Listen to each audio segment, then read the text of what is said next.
아시아 복음화를 위한 기도 시작을 하도록 하겠습니다. 성부와 성자와 성령의 이름으로 아멘. 삼위일체 하느님, 감사와 찬미와 흠숭을 받으소서. 주님께서는 저희 선조들로 하여금 마음을 다하여 창조주 성부를 공경하고 힘을 다하여 구세주 성자의 복음을 전파하며 생명을 바쳐 성화주 성령의 진리를 실행하여 구원을 얻도록 이끌어 주셨나이다. 저희도 주님의 구원을 전하려 하오니 선교의 열정을 지닌 일꾼들을 보내주시고 건강과 지혜와 언어의 은사를 내리시어 은총으로 모든 어려움과 고통을 극복하고 아시아 민족의 복음화에 헌신하게 하소서. 우리 주 예수 그리스도를 통하여 비나이다. 아멘. 성부와 성자와 성령의 이름으로 아멘. 평화를 빕니다. 오늘도 성경 말씀 로마서 말씀을 읽고 시작하도록 하겠습니다. 과연 주님의 이름을 받들어 부르는 이는 모두 구원을 받을 것입니다. 그런데 자기가 믿지 않는 분을 어떻게 받들어 부를 수 있겠습니까? 자기가 들은 적이 없는 분을 어떻게 믿을 수 있겠습니까? 선포하는 사람이 없으면 어떻게 들을 수 있겠습니까? 파견되지 않았으면 어떻게 선포할 수 있겠습니까? 로마서 10장 13절에서 15절의 말씀입니다. 오늘 드릴 말씀은 여러분 잘 아시는 연변 그리고 연변 조선족에 대해서 말씀을 드리려고 합니다. 재미는 좀 없을 것 같아요. 그렇지만 경험적인 어떤 자료로서 한 번은 기록을 해놔야 될 것 같습니다.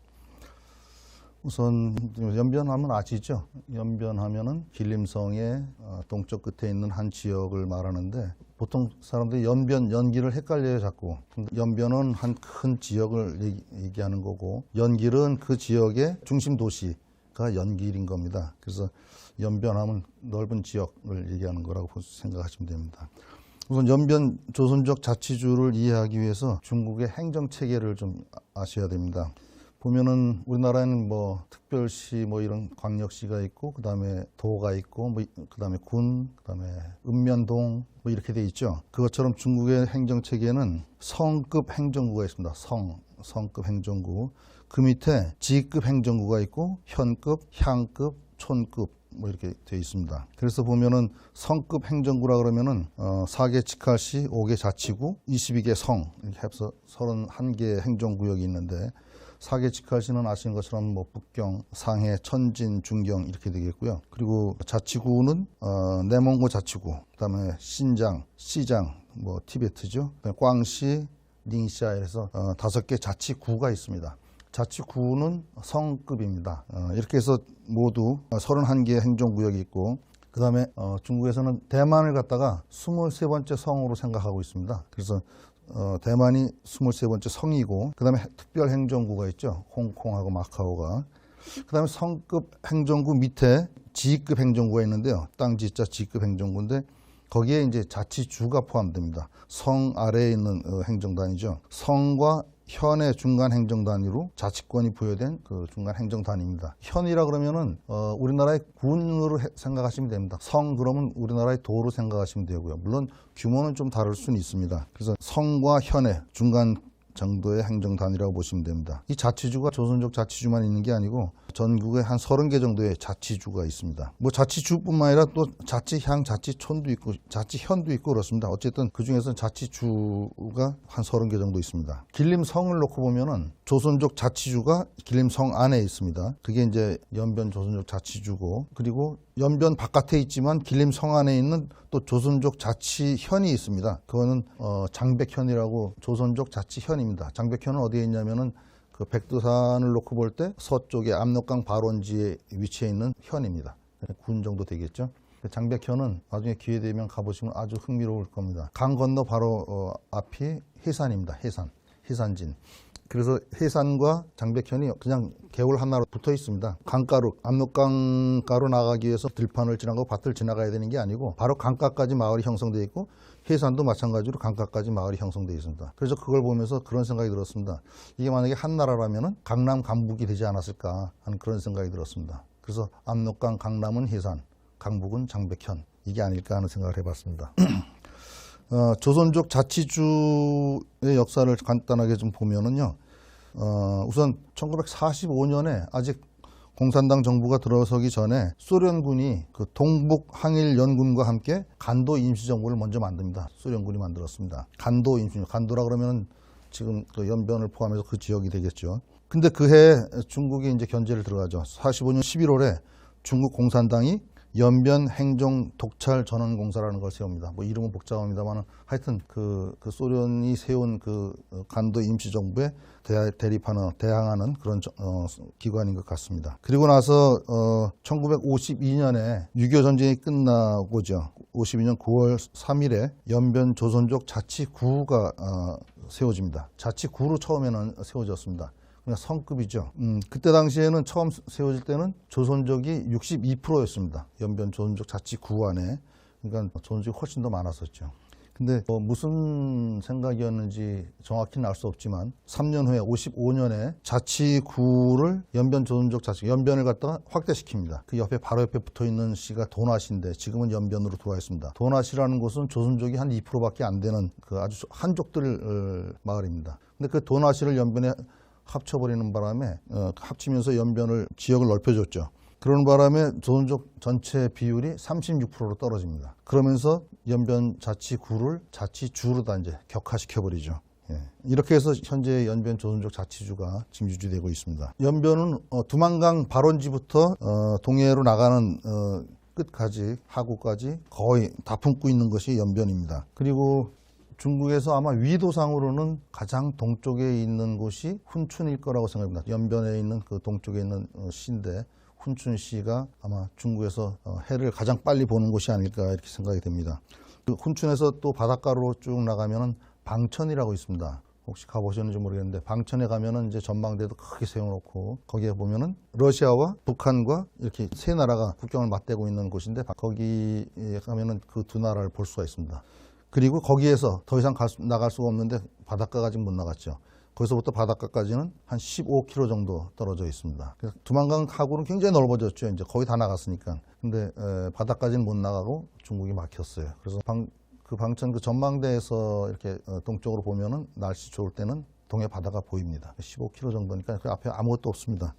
그냥 평지이기 때문에 바다를 볼 수가 있습니다. 연변 전체 면적은 43,000평방킬로미터나 됩니다. 그러니까 우리나라 남한의 면적이 한 10만 평방킬로미터 정도 된다 그러죠. 그러니까 우리 남한의 절반에 조금 못 미치는 그 정도의 면적입니다. 그러니까 면적으로만 보면 상당히 커요.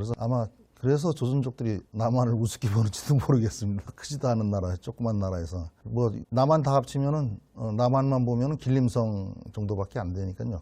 길림성보다 조금 작겠죠. 남북한 합쳐야지 이제 길림성 정도가 되니까. 그래서 한국이라는 나라를 중국에서는 기본적으로 아주 작은 나라라고 한다. 근데 그 말이 상당히 거슬리는 말입니다. 중국에서 많이 쓰는 말이 소수민족이라는 말, 뭐 연변에서 많이 들었는데 그 소수민족이라는 말이 수가 적다는 적은 민족이라는 얘기인데 그 말에는 은근히 무시하는 그런 의미가 포함되어 있습니다. 소국이다, 소수민족이다 이러면은 그 한족들 입장에서는 좀 무시하는 그런 식의 의미가 좀 포함되어 있습니다. 그래서 연변의 인구는 전체 인구는 2013년 기준으로 227만 정도 된다고 합니다. 연변 전체 인구. 그러니까 이제 한족 다 포함한 것이죠.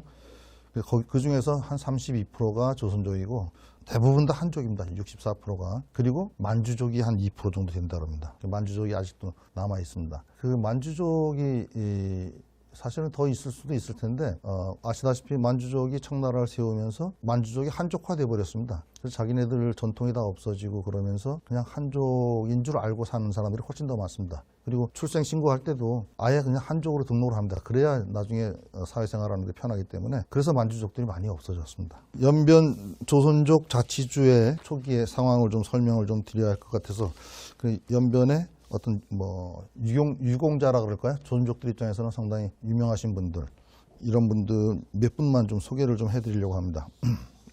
일단 연변 조선족 자치주가 성립되는데 가장 큰 역할을 했던 분이 주덕해라는 분입니다. 주덕해. 이분은 1911년생인데 연해주에서 태어나셨습니다. 러시아 땅이죠. 거기서 태어나셔서 9살 때 이제 화령으로 오십니다. 화령 지신향이라는 데로 오시고 나중에 길림성 부성장이 되시고 그리고 연변 자치주 성립의 최대 공로자가 되십니다. 그리고 또 한 분은 정율성이라고 들어보셨는지 모르겠습니다. 음악가입니다. 음악가. 1914년생인데요. 이분은 전남 광주에서 태어나셨습니다. 외삼촌이 목사고 외숙모가 수표여고 교사였습니다. 그때 당시에는 상당히 잘 사셨던 분인 것 같아요. 그래서 이제 외삼촌 집에 가면 피아노도 있고 그래서 거기서 피아노 만지고 그러다가 음악에 이제 이렇게 관심을 갖게 됐고, 나중에 이제 상해로다 유학을 가고 그렇게 됩니다. 그래서 이분은 오로지 음악에 관심이 있어서 인민해방군에 입대를 하게 되고, 결국은 인민해방군가를 작곡하게 됩니다. 그 인민해방군가 아주 뭐랄까요, 지금까지도 불려지고 있습니다. 그리고 뭐 군대에서만이 아니고 일반에서도 아주 유명한 그런 군가가 되겠습니다. 이 정율성이라는 분은 6.25 때 참전을 하셨습니다. 그 다음에 최근까지 살아계셨던 분인데 조남기라는 분이 있습니다. 한국에도 왔다 가셨죠. 조남기 장군이라고 보통 부르는데, 이분은 1927년생인데 충북 청원 출신입니다. 그리고 최종적으로 인민해방군 총후군부장을 하셨습니다. 후군부라 그러면은 우리로 얘기하면 병참이 되지 않을까? 물자를 이렇게 공급하는 그런 부서인데 거기에 최고 책임자가 됐으니까 대단한 거죠. 그래서 소수민족으로서는 최고 계급까지 올라갔다고 그럽니다. 이분도 6.25 때 참전을 하셨습니다. 이분들은 다 공산당원이고 인민해방군에 소속됐던 분들입니다. 그래서 물론 뭐 중국이 공산당 일당 독재 국가이고, 그래서 공산당에 대한 우리가 이해를 조금 좀 다르게 해야 할 필요가 있습니다. 우리가 공산당 하면 우리 때 교육으로 보면은 빨갱이 라고 그냥 이렇게 교육만 받아왔기 때문에 상당히 무섭게 생각을 하고, 물론 뭐 무서운 일을 많이 했죠. 어쨌든 공산당이라는 그 실체를 좀 더 다른 시각으로 좀 보실 필요가 있다는 생각에서 제가 공산당을 제가 다 설명할 수는 없고, 그래서 제일 앞에 소개해드렸던 주덕회라는 인물을 통해서 공산당에 대한 어떤 그 새로운 시각을 좀 가져보셨으면 하는 생각에서 주덕회라는 분의 그 인물 연대기를 잠깐 좀 설명드리겠습니다. 이분은 아까 말씀드렸던 것처럼 1911년에 연해주에서 출생합니다. 그리고 1920년에 화룡 지신향으로 이사를 오시죠. 화룡은 그때 당시만 해도 조선족들이 몰려 살던 곳입니다.